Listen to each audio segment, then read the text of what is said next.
Hi friends, இன்றைக்கி நம்ம குழந்தைங்களுக்கு ரொம்ப பிடிச்ச மொறு நல்ல கிறிஸ்பியான பட்டர் குக்கீஸ் எப்படி செய்யலாங்கிறத பார்க்கலாமா? வாங்க வீடியோக்குள்ளே போகலாம். ஃபஸ்ட்டு ஒரு ட்ரையான பவுலில் 200 கிராம் மைதா எடுத்துக்குவோம். அதில் அரை டீஸ்பூன் பேக்கிங் சோடா சேர்த்துக்கலாம். 1/4 டீஸ்பூன் பேக்கிங் பவுடர் சேர்த்துக்குவோம்.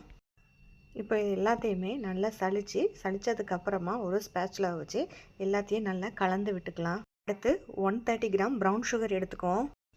அடுத்து ரூம் டெம்பரேச்சரில் இருக்கிற பட்டர் 100 கிராம் எடுத்துக்கலாம். ஒரு மிக்சிங் பவுலில் ப்ரௌன் சுகர் அப்புறம் பட்டர் இது ரெண்டையும் சேர்த்து இந்த மாதிரி நல்லா கலந்து விட்டுக்கோங்க. ப்ரௌன் சுகரும் பட்டரும் நல்லா ஒன்றோட ஒன்று மிக்ஸ் ஆகிருக்கணும். நல்லா மிக்ஸ் பண்ணதுக்கப்புறமா ஒரு முட்டையை இதில் உடச்சி ஊற்றிக்கலாம். அதோடு சேர்த்து 1 டேபிள் ஸ்பூன் வெனிலா எசன்ஸை சேர்த்துக்கலாம். இப்போ இதை எல்லாத்தையும் சேர்த்து நல்லா மிக்ஸ் பண்ணி எடுத்துக்கலாம்.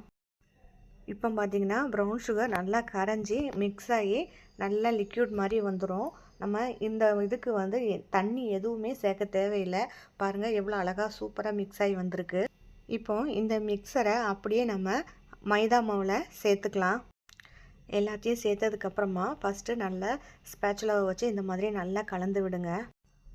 நல்லா மிக்ஸ் பண்ணி எடுத்ததுக்கப்புறமா இதில் நம்ம சாக்கோ சிப்ஸு அப்படி இல்லைன்னா டார்க் சாக்லேட்டை இந்த மாதிரி பொடிசாக கட் பண்ணி இதில் சேர்த்துக்கலாம். சாக்லேட் சேர்த்ததுக்கப்புறமா நம்ம ஓவராக மிக்ஸ் பண்ணக்கூடாது, ரொம்ப லைட்டாக மிக்ஸ் பண்ணால் போதும். இப்போ பேட்டர் நல்லா ரெடி ஆகிடுச்சு. அடுத்து ஒரு நீளமான டம்ளரில் இந்த மாதிரி பைப்பிங் பேக்கை போட்டு அதில் நம்ம எடுத்து வச்சுருந்த பேட்டரை இதுக்குள்ளே சேர்த்துக்கலாம். பேட்டரியில் சேர்த்ததுக்கப்புறமா பைப்பிங் பேக்கை எடுத்து நமக்கு பைப்பிங் பேக்கில் ஃபில் பண்ணதுக்கப்புறமா அடியில் சிசர் வச்சு இந்த மாதிரி கட் பண்ணி எடுத்துக்கலாம்.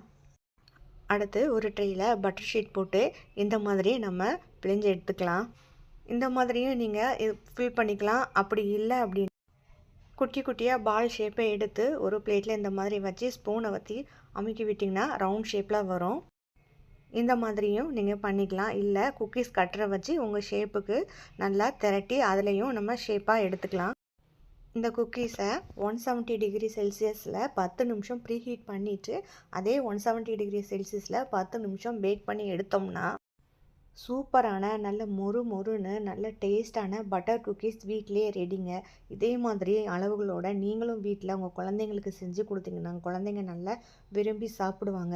உங்களுக்கு இந்த வீடியோ பிடிச்சிருந்துச்சுன்னா சேனலை சப்ஸ்கிரைப் பண்ணுங்கள், ஷேர் பண்ணுங்கள், கமெண்ட் பண்ணுங்கள். பிடிச்சிருந்தா ஒரு லைக் பண்ணுங்கள். தேங்க்யூ.